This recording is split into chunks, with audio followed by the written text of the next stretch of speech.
Hello friends, હું છું રૂપલ અને આજે રાધા અવતાર અધ્યાય 2 શ્યામ સુંદરની સ્વપ્ન લીલા.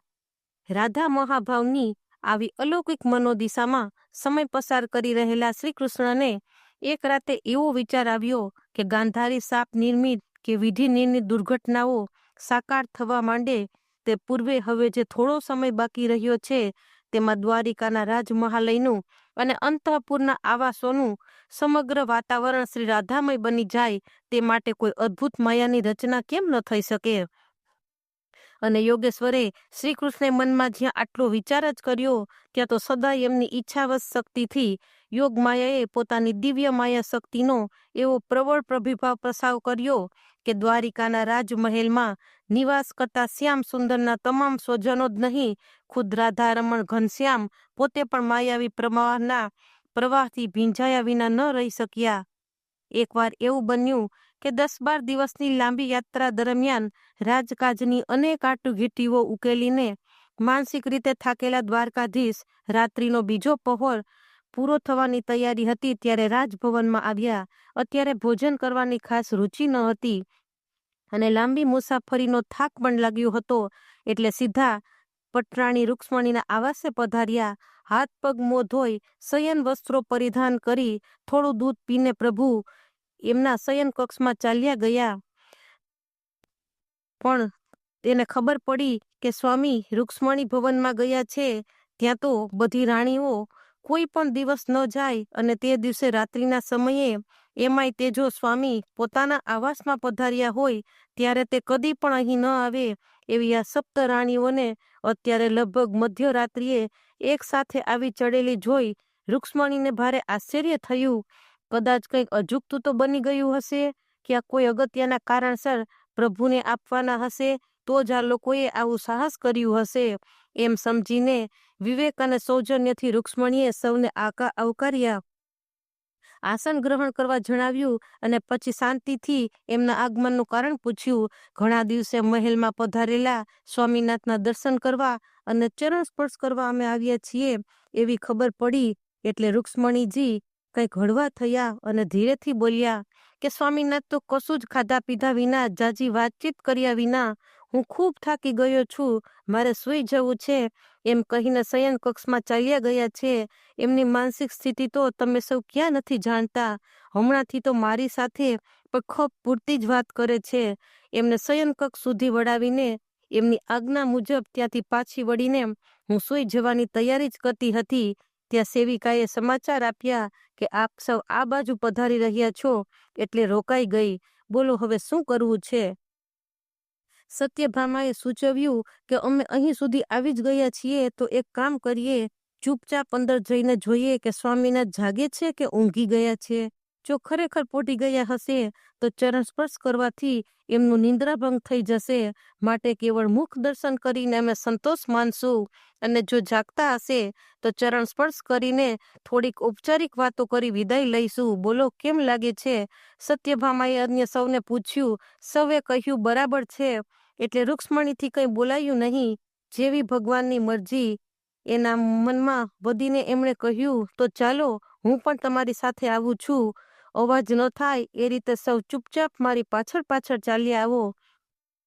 રૂક્ષ્મણી સહિત 8 રાણીઓ ભગવાન શ્રી કૃષ્ણના શયન કક્ષમાં ધીમે ધીમે પ્રવેશી.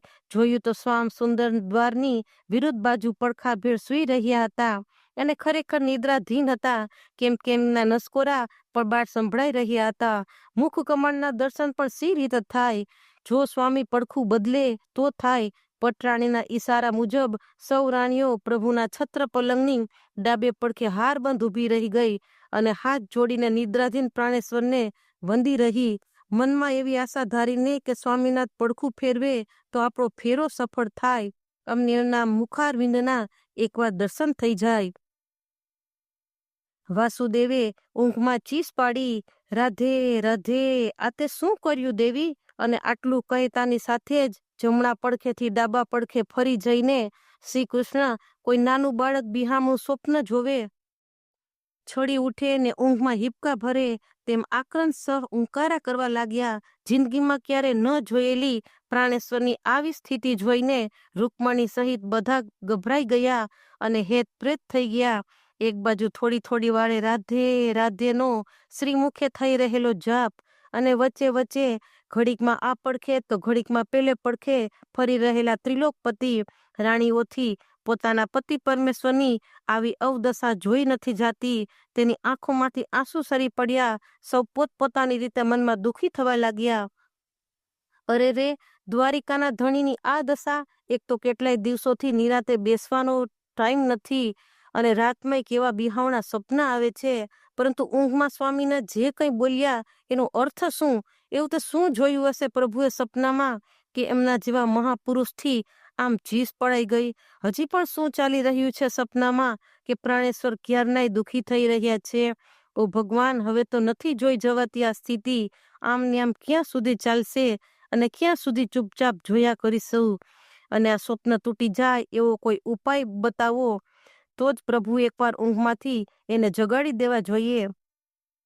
ઊંઘતા પણ ન બોલે અને જાગતા બોલે એના જેવી સ્થિતિ અત્યારે બધા અનુભવી રહ્યા હતા. શ્યામ સુંદરને તો આટલું જ જોઈતું હતું, જાણે ભર ઊંઘમાંથી ઝપકીને જાગ્યા હોય એવા ભાવથી આંખો ચોડીને આઠેય રાણીઓના શંકાશીલ ચહેરા પર મનોભાવ નિરખીને બોલ્યા કે કેમ, શું થયું? બધા ક્ષેમ કુશળ તો છો ને? કેમ અત્યારે બધા ભેગા થઈને? રાણીઓ શરમાઈ ગઈ. શું બોલવું તે સૂઝ્યું નહીં. બધા એકબીજાની સામે જોતવા લાગ્યા. ચતુર સત્યભામાએ બાજી સંભાળી લીધી. કંઈ નથી થયું પ્રભુ, સર્વ કુશળ મંગળ છે. આ તો ઘણા દિવસે આપ દ્વારિકામાં પુનઃ પધાર્યા છો, એવા સમાચાર મળતા અમારાથી રહેવાયું નહીં. આપના મુખ કમળના દર્શન કરવા અને પાય લાગણ કરવા આવ્યા છીએ. પરંતુ આપ તો સત્યભામા આગળ બોલી ન શક્યા. યોગેશ્વર ખડખડાટ હસી પડ્યા અને બોલ્યા, ભલે ભલે સુખી થાવો. સતત 4 દિવસથી ધરાઈને ઊંઘવા મળ્યું ન હતું. એક ધારી લાંબી મુસાફરીનો આજે મને થાક છે, એટલે હું પડતા વેત ઊંઘી ગયો. ચાલો સવારે નિરાતે વાતો કરીશું. અત્યારે શાંતિથી જાઓ ને સૂઈ જાઓ. શુભ રાત્રિ કહીને ભગવાને સૌને વિદાય થવાની આજ્ઞા આપી. વારાફરતી ચરણ સ્પર્શ કરીને એક પછી એક રાણી બહાર નીકળવા લાગ્યા. જોઈએ હવે આનો કેવો પડઘો પડે છે તેવું ભગવાન વિચારતા હતા. રૂક્ષ્મણીમાંથી પણ લગભગ મધરાતે પોતપોતાના આવાસમાં ફરી રહેલી શ્રીકૃષ્ણની પેલી 7 રાણીઓમાં એકેયને ઊંઘ ન આવી. ક્યાંથી આવે? સૌના મનમાં ભારે ખળભળાટ મચતો હતો. સૌનું ચિત્ત ગહન વિચારે ચગડોળ ચક્રાવે ચડ્યું હતું. સૌ મનોમન પૂછી રહ્યા હતા કે કોણ છે આ રૂપસુંદરી રાધા કે જે હજી શ્યામ સુંદરનો કેળો મૂકતી નથી? એવી તે કેવી હશે ગોકુળની ગોવલણી કે એની સાથેનો બાળપણનો નેટો યદુનંદન તોડી શકતા નથી? એવા તે કેવા ગાઢ સંબંધો હશે એની સાથે ઘનશ્યામના કે વર્ષોના વહાણા વાયા તોય દેવકી નંદન એને ભૂલી શકતા નથી? એવી તે કેવી અલબેલી હશે નાર કે ઊંઘમાં જેનું નામ જગજીવનની જીભ પર રમ્યા કરે છે? એવું તો શું કર્યું હશે એણે સ્વપ્નમાં કે યોગેશ્વર શ્રી કૃષ્ણથી પણ ચીસ પડાઈ ગઈ? એવું તો પછી શું બન્યું હશે સપનામાં કે ઋષિકેશના હૃદયને આટલી વ્યથા પહોંચી? આવી તો જાત જાતની શંકા કુશંકાઓ અને કુતૂહલ કલ્પનાઓથી ભગવાનની ભાર્યાઓની નીન વેરણ શેરણ થઈ ગઈ. માનવ સ્ત્રી સહજ આવી જિજ્ઞાસા ઝંખનાથી ખુદ રૂકમણીજી પણ બાકાત ન રહી શક્યા. એમના ચિત્તના પણ ચેન શાંતિ હણાઈ ગયા. એ પણ રાતભર પલંગમાં પડખા ફેરવતા જ રહ્યા. બધાયના મનમાં શું છે તે જાણવાની જિજ્ઞાસા હતી. તે તો સૌ વગર કહીએ જ સમજતા હતા. છતાં કોઈકને તો શરૂઆત કરવી જ રહી.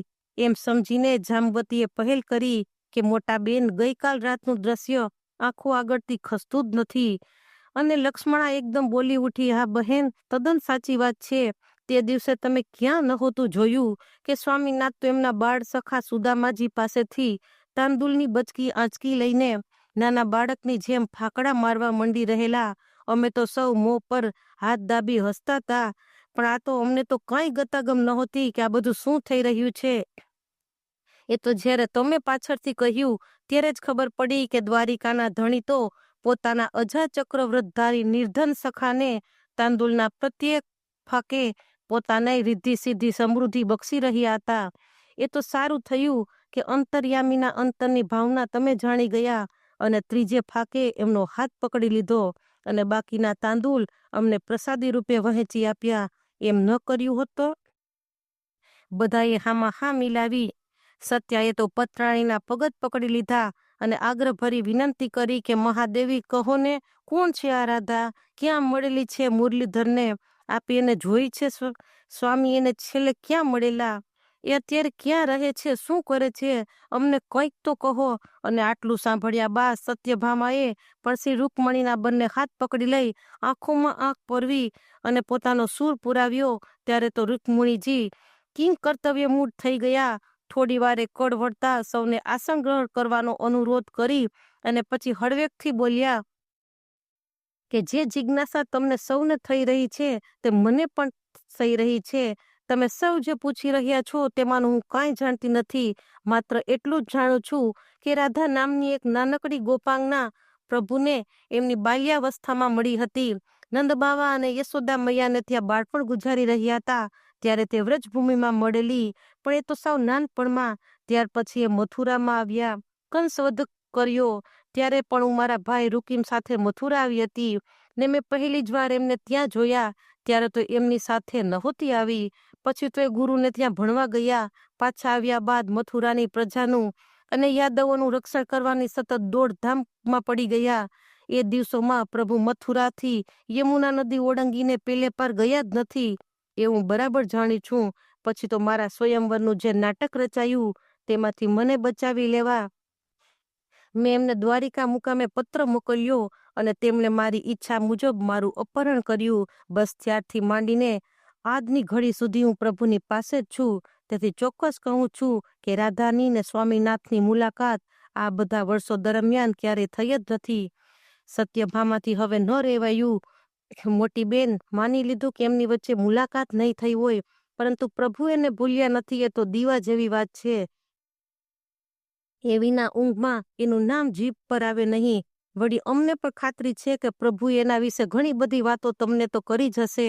ખાસ કરીને એમને ક્યાં મળેલી, ક્યારે મળેલી, કેટલો સમય બંને સાથે રહેલા, શું શું બન્યું, એ અત્યારે ક્યાં રહે છે, આ બધું કંઈ તમારાથી અછાનું ન હોય અને અમારે તો તમારી પાસેથી જ જાણવું છે. રૂક્ષ્મણીજી નીચું જોઈ ગયા અને એટલું જ બોલ્યા, તમને મારા પર વિશ્વાસ તો છે ને? હું મારા જીવના જ નહીં, આપણા સૌના પ્રાણેશ્વરના પ્રાણના સોગંદ ખાઈને કહું છું કે જીવનમાં ક્યારેય પણ એમને મારી સમક્ષ રાધા નામ પણ ઉચ્ચાર્યું નથી. પછી એના વિશે કોઈ વાત કહેવાનો તો પ્રશ્ન જ ક્યાં રહ્યો? સાચું કહું તો તમારી સૌની હાજરીમાં ગઈકાલે રાત્રે પહેલી જ વાર મેં એના વુખાન મીનવાથી રાધા નામનું રટણ થતું સાંભળ્યું અને ત્યારથી હું પણ એવી ડઘાઈ ગઈ છું. બોલતા બોલતા રૂકમણીજી ગડગડા થઈ ગયા. રૂકમણી એકદમ ઊભા થઈ ગયા અને ધીમા પણ મક્કમ અવાજે બોલ્યા, નાના, હરગીજ નહીં. સંસારની કોઈ પત્ની પોતાના પતિને આવું ન પૂછી શકે અને એમાંય હું ને દ્વારિકાધીશને આવું પૂછવું અશક્ય. મારાથી આ ન બને, મને માફ કરો. બીજું તમે જે કહો તે એને પૂછું. મારું મૃત્યુ ક્યારે થવાનું છે એ પણ પૂછી શકું, પરંતુ આ રાધા કોણ છે એટલું પણ મારાથી એમને કદાપી કોઈ કાળે નહીં પૂછી શકાય. રૂકમણીના ગળે ડૂમો બાજી ગયો અને આટલું કહેતા કહેતા તેની આંખમાં જળજળી આવી ગયા. પછી તો ભાવ સ્થિતિમાં થોડો સમય પસાર થઈ ગયો. હવે રૂકમણીજી સાથે આ વાતની ચર્ચા કરવાનો કોઈ અર્થ નથી એમ સૌ સમજી ગયા. ખુદ રૂકમણીજી પણ ધીરે ધીરે સ્વસ્થ થતા ગયા. તેમને સૌને માટે અલ્પાહાર ફળાહારની વ્યવસ્થા કરી અને છેલ્લે ઉઠતા સત્યભામાએ કહ્યું, હું જાણું છું ને માનું છું ત્યાં સુધી દ્વારિકાના રાજમહાલયમાં આપણા સ્વામી સિવાય બીજી બે વ્યક્તિઓ એવી છે જેમણે બંસીધરની બાળ સખી શ્રી રાધાને નજરો નજર જોઈ છે. એટલું જ નહીં, આ બંને વચ્ચે ત્યાં જે કંઈ બનેલું તેના પ્રત્યક્ષ સાક્ષી પણ આ બે જણા છે. આટલું સાંભળતા તો સૌના શ્વાસ અધર થઈ ગયા અને સૌના કાન અધીરા થઈ ઉઠ્યા. આ બે વ્યક્તિઓ પૈકી એક વ્યક્તિ તો એવી છે કે જેની પાસે કાંઈ પણ પૂછવાની આપણી હિંમત ન ચાલે. તે છે જયેષ્ઠ ભાતા શ્રી બલરામ. સૌએ હામાં હા મિલાવી અને નિરાશાનો સૂર રેલાવ્યો. અને બીજા વ્યક્તિ છે એ છે કે શ્યામ સુંદરના જયેષ્ઠ માતૃશ્રી રોહિણીમાં. તેઓ એ સમયગાળા ત્યાં વ્રજભૂમિમાં જ રહેતા હતા અને તેથી મને લાગે છે કે રાધાના શ્રી કૃષ્ણ સાથેના સંબંધો વિશે તેઓ ઘણું બધું જાણતા હશે. ખુદ રૂક્ષ્મણીજીને પણ સત્યભામાની આ દરખાસ્ત ગમી ગઈ અને તેમણે જ્યારે આ પ્રસ્તાવને અનુમોદન આપ્યું પછી તો સૌ હર્ષ વિભોર થઈ ઉઠ્યા. ઘડી પહેલાનું ભારેખમ વાતાવરણ હવે એકદમ હળવું ફૂલ થઈ ગયું અને હળવા વાતાવરણમાં જ ચર્ચા વિચારણા કરીને એવું ગોઠવી કાઢ્યું કે બંને તો આજે જ બપોર બાદ સવે સમૂહમાં રોહિણી માના આવાસે એમની ખબર અંતર પૂછવાના બહાને જવું અને ધીરે રહીને શ્યામ સુંદરના બાળપણ વિશે જાણવાની જિજ્ઞાસા વ્યક્ત કરવી. પછી તો જે થાય તે ખરું. તો બોલો મિત્રો, રાધે રાધે.